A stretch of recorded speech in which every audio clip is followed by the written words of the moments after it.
Hi friends, நம்ம இந்த வீடியோவில் என்ன பார்க்கணும்னா கிளிப்போர்டு ஹிஸ்ட்ரினா என்ன, அதை எப்படி ஆன் பண்ணி யூஸ் பண்ணுறது அப்படின்னு சொல்லி இந்த வீடியோவில் நம்ம பார்க்க போகிறோம். இன்னும் நம்ம டெக் சப்போர்ட் சேனலை வந்து சப்ஸ்கிரைப் பண்ணலன்னா சப்ஸ்கிரைப் பண்ணிக்கோங்க. பக்கத்தில் இருக்க பெல் ஐக்கானையும் வந்து கிளிக் பண்ணிக்கோங்க. அப்போ தான் நம்ம சேனலில் போடுற ஒவ்வொரு வீடியோவும் உங்களுக்கு நோட்டிஃபிகேஷனில் வரும். நீங்கள் நார்மலாக வந்து ஒரு டெக்ஸ்ட்டோ இல்லை இமேஜோ வந்து காப்பி பண்ணிவிட்டு நீங்கள் இன்னொரு இடத்துல பேஸ்ட் பண்ணும்போது நீங்கள் லாஸ்ட்டாக என்ன காப்பி பண்ணீங்களோ அது மட்டும்தான் அந்த இடத்துல பேஸ்ட் ஆகும். அது கிளிப்போர்டு ஹிஸ்ட்ரியை வந்து ஆன் பண்ணிவிட்டு நீங்கள் யூஸ் பண்ணிங்கன்னா நீங்கள் காப்பி பண்ணுற ஒவ்வொரு டெக்ஸ்ட்டும் இமேஜும் வந்து கிளிப்போர்டு ஹிஸ்ட்ரியில் வந்து சேவ் ஆகிடும். அதை நீங்கள் எங்கே பேஸ்ட் பண்ணணும்னு நினைக்கிறீங்களோ அங்கே போய்ட்டு Windows+V கொடுத்தீங்கன்னா நீங்கள் என்னென்னலாம் காப்பி பண்ணீங்களோ அதெல்லாம் வந்து அந்த கிளிப்போர்டு ஹிஸ்ட்ரியில் வந்து காமிக்கும். அதை நீங்கள் ஒவ்வொன்றா வந்து எங்கெங்கே பேஸ்ட் பண்ணணும்னு நினைக்கிறீங்களோ அதை பேஸ்ட் பண்ணிக்கலாம்.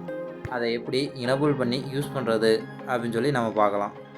இப்போது டைரெக்டாகவே வந்து Windows+V கொடுத்தீங்கன்னா கிளிப்போர்டோட விண்டோ வந்து ஓப்பன் ஆகும். அதில் டேன் ஆன்னு ஒரு ஆப்ஷன் இருக்கும். அதை கிளிக் பண்ணி கூட நீங்கள் வந்து எனேபிள் பண்ணிக்கலாம். அப்படி இல்லை அப்படின்னா சர்ச் பாரில் கிளிப்போர்டுன்னு சர்ச் பண்ணிங்கன்னா கிளிப்போர்ட் செட்டிங்னு ஒரு ஆப்ஷன் இருக்கும். அதை ஓப்பன் பண்ணிங்கன்னா கிளிப்போர்டு ஹிஸ்ட்ரின்னு ஒரு ஆப்ஷன் இருக்கும். அது வந்து ஆஃபில் இருக்கும். இப்போ அதை ஆன் பண்ணிக்கோங்க. இனிமேல் வந்து நீங்கள் என்னென்னலாம் காப்பி பண்ணுறீங்களோ அதெல்லாம் வந்து கிளிப்போர்டு ஹிஸ்ட்ரியில் வந்து சேவ் ஆகிடும். அதை நீங்கள் Windows+V கொடுத்தீங்கன்னா நீங்கள் என்னென்னலாம் காப்பி பண்ணிக்கிறீங்களோ அதெல்லாம் வந்து அதில் லிஸ்ட் ஆகும். நீங்கள் அதில் ஒவ்வொன்றா கொடுத்து அதை வந்து பேஸ்ட் பண்ணிக்கலாம். இப்போ அதை எப்படி காப்பி பண்ணுறோம் அப்படின்னு பாருங்கள். நீங்கள் நார்மலாக காப்பி பண்ணுற மாதிரி Ctrl+C கொடுத்தீங்கன்னா காப்பி ஆகிரும். திரும்ப எகைன் வந்து அடுத்த டெக்ஸ்ட் எது உங்களுக்கு தேவையோ அதை வந்து திரும்ப எகைன் வந்து Ctrl+C கொடுத்தீங்கன்னா காப்பி ஆகிரும். அதுவே உங்களுக்கு இமேஜ் தேவைனாலும் அதை காப்பி பண்ணிக்கலாம்.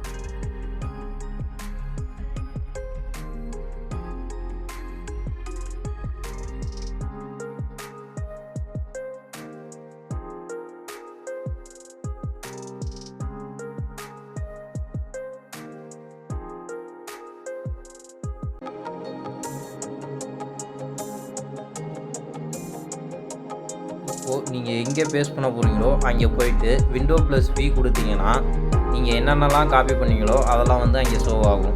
இப்போ நீங்கள் ஒவ்வொன்றா வந்து அதை வந்து பேஸ்ட் பண்ணிக்கலாம். நான் ஃபஸ்ட்டு காப்பி பண்ணது வாட் இஸ் நெட்வொர்க் அந்த இதுதான் காப்பி பண்ணேன். அதில் வந்துச்சு பாருங்கள். அடுத்து நெக்ஸ்ட்டு என்ன காப்பி பண்ணணும் அதை என்று கொடுக்குறேன். அடுத்த பேராக வந்துடுச்சு. இப்போ நெக்ஸ்ட்டு வந்து ஒரு இமேஜ் வந்து காப்பி பண்ணேன். அது வந்துடுச்சு பாருங்கள்.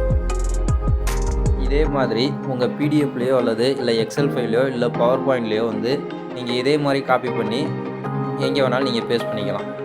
இப்போது கிளிப்போர்டு ஹிஸ்ட்ரியில் வந்து சேவ் ஆனதெல்லாம் நீங்கள் ஒரு தடவை வந்து சிஸ்டத்தை வந்து ரீஸ்டார்ட் பண்ணிங்கன்னா அது எல்லாம் வந்து டெலீட் ஆகிரும். அதை டெலீட் ஆகாமல் இருக்கிறதுக்கு வந்து Windows+V கொடுத்து கிளிப்போர்டு ஹிஸ்ட்ரி அந்த ஃபைலை வந்து ஓப்பன் பண்ணி அதில் பின்னுன்னு ஒரு ஆப்ஷன் இருக்கும். ரைட் சைடு பார்த்தீங்கன்னா ஒரு 3 டாட் இருக்கும். அதில் பின்னுன்னு ஒரு ஆப்ஷன் இருக்கும். அதை கொடுத்து பின் பண்ணிட்டீங்கன்னா நீங்கள் சிஸ்டத்தை வந்து ரீஸ்டார்ட் பண்ணாலும் அந்த ஹிஸ்ட்ரி வந்து டெலீட் ஆகும். இது மாதிரியான விண்டோஸ் டிப்ஸை தெரிஞ்சுக்க டெக் சப்போர்ட் சேனலை சப்ஸ்கிரைப் பண்ணி ஷேர் பண்ணுங்கள்.